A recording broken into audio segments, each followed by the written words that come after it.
بسم اللہ الرحمن الرحیم الحمدللہ رب العالمین والصلاة والسلام علی سید الانبیاء والمرسلین۔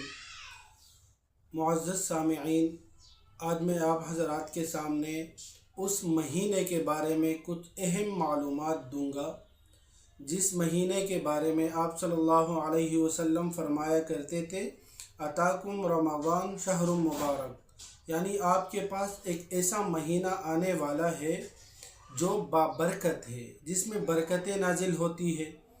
تو آپ صلی اللہ علیہ وسلم بھی اس مہینے کا انتظار فرماتے تھے اور ہمارے پاس بھی یہ مہینہ عنقریب آنے والا ہے۔ تو رمضان صرف اس کا نام نہیں کہ رمضان آ جائے ہم روزے رکھیں اور پھر رمضان چلا جائے، لیکن رمضان میں بہت سے کام ہم کو کرنے پڑتے ہیں اور اس سے پہلے اگر ہم اس کی تیاری کر لیں تو یہ ہمارے لیے بہترین ہوگا۔ ایک بات تو یہ ہے کہ رمضان صرف اور صرف روزہ رکھنے کا نام نہیں، اپنے آپ کو بھوکا پیاسا رکھنے کا نام نہیں ہے۔ رمضان کا اصل مقصد تقوی حاصل کرنا ہے۔ قرآن مجید میں اللہ تبارک و تعالیٰ فرماتے ہیں یا ایھا الذین آمنوا کتب علیکم الصیام کما کتب علی الذین من قبلکم لعلکم تتقون، کہ تم پر رمضان کے مہینے کے روزے فرض کیے گئے ہیں۔ لیکن کیوں فرض کیے گئے ہیں؟ قرآن مجید خود اس کا جواب دیتا ہے لعلکم تتقون، تاکہ تم تقوی حاصل کرو، تاکہ تم اللہ سے ڈرنے والے بنو، تاکہ تم شریعت پر عمل کرنے والے بنو۔ تو یہ رمضان کا مقصد ہے۔ اس کے لیے ہم نے تیاری کیا کرنی ہے؟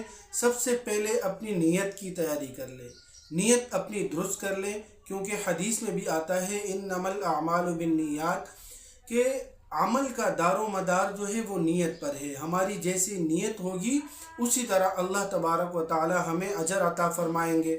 تو نیت سب سے پہلے ضروری ہے، اور اس کے بعد وقت کی قدر کرنا، وقت کو ضائع نہ کرنا۔ رمضان کا ایک مہینہ آتا ہے، ہم فضول گپ شپ میں اس کو ضائع نہ کریں، زیادہ سے زیادہ ٹائم قرآن مجید کو دے، ذکر و اذکار کرے، نفل عبادات کرے، تو وقت کو بالکل ضائع نہ کرے۔ اور تیسرا اہم جو ہے وہ قرآن سے تعلق، کہ ہمیں قرآن مجید سے تعلق قائم کرنے کا ایک ذریعہ رمضان وہ آ رہا ہے، تو ہم اس میں قرآن مجید سے اپنے تعلق کو بڑھائیں۔ ہم اپنی زندگی کو دیکھیں کہ پیچھے رمضان سے پہلے ہم کیا ایک رکوع تلاوت کرتے ہیں؟ کیا ایک صفحہ بھی قرآن مجید کا روزانہ پڑھتے ہیں؟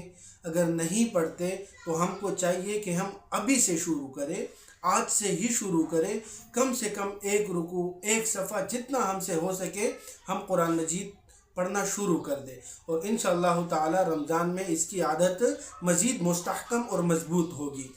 اور چوتھی تیاری جو ہم نے کرنی ہے وہ نماز کی پابندی۔ نماز تو رمضان کے علاوہ سالہ سال ہمیشہ پڑھنا ضروری ہے، کیونکہ نماز فرض ہے، اس کے بغیر کوئی چارہ نہیں۔ اور قرآن مجید میں اللہ تبارک و تعالیٰ فرماتے ہیں ان الصلاۃ تنہی عن الفحشاء والمنکر، کہ نماز برائیوں سے اور بے حیائی سے روکتی ہے۔ تو ہم نماز کی پابندی کریں۔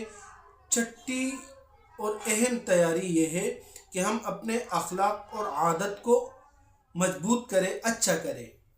اس کی وجہ یہ ہے کہ غصہ انسان کو آتا ہے، ظاہر سی بات ہے، لیکن رمضان میں اس کو کنٹرول کرنا چاہیے۔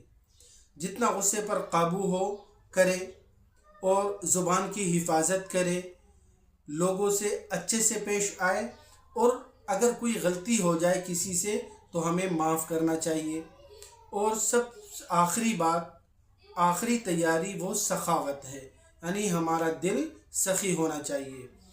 آپ صلی اللہ علیہ وسلم کے بارے میں آتا ہے کہ آپ صلی اللہ علیہ وسلم ہمیشہ سخاوت کیا کرتے تھے، چاہے رمضان کا مہینہ ہو یا اس کے علاوہ کوئی اور مہینہ ہو، لیکن جب رمضان کا مہینہ آ جاتا تھا تو آپ صلی اللہ علیہ وسلم کی سخاوت بہت زیادہ بڑھ جاتی تھی۔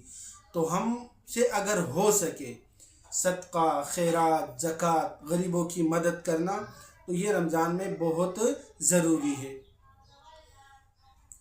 اور آخر میں ہم آپ سے ایک سوال کرتے ہیں کہ کیا ہمارا جو رمضان ہے وہ صرف افطار کی حد تک محدود ہے، یا رمضان ہماری کردار کی تبدیلی کا ذریعہ بنے۔ یہ دو چیزیں ہیں کہ ہم صرف روزہ رکھتے ہیں، رات مغرب کے وقت افطار کر لیتے ہیں، یا یہ ہے کہ جو رمضان کا مہینہ ہے یہ ہمارے کردار میں کچھ اچائی لائے۔ اس میں سے کس چیز کا ذریعہ بننا چاہیے؟ اور رمضان جو ہے وہ ہمیں بدلنے آتا ہے۔ ہم 11 مہینے اپنی مرضی سے دین پر عمل کرتے ہیں، لیکن رمضان آتا ہے ہماری عادت کو بدلنے کے لیے کہ ہم اچھے طریقے سے دین پر عمل کریں۔ تو اس کے لیے آئیے آج سے ہی ہم سب یہ عزم کرتے ہیں، یہ ارادہ کرتے ہیں کہ رمضان سے پہلے خود کو بدلیں گے، بری عادتیں چھوڑ دیں گے، اچھی عادتیں اپنائیں گے، اور رمضان کے بعد دین پر قائم رہیں گے۔ آخر میں بس یہی دعا ہے کہ اے اللہ ہمیں رمضان تک پہنچا، کیونکہ موت کا کوئی پتہ نہیں چلتا۔ تو بس یہی دعا ہے کہ یہ اللہ ہمیں رمضان تک پہنچا اور رمضان کو ہماری زندگی کے تبدیلی کا ذریعہ بنا، اپنے دین پر قائم رہنے کا ذریعہ بنا، ہمیں روزہ دار بنا، قرآن سے تعلق، قرآن سے محبت کرنے والا بنا، ہمیں نماز کا پابند بنا، نماز کا عادی بنا، اور سب سے بڑھ کر یا اللہ ہمیں تقوی نصیب فرما۔ وآخر دعوانا ان الحمدللہ رب العالمین۔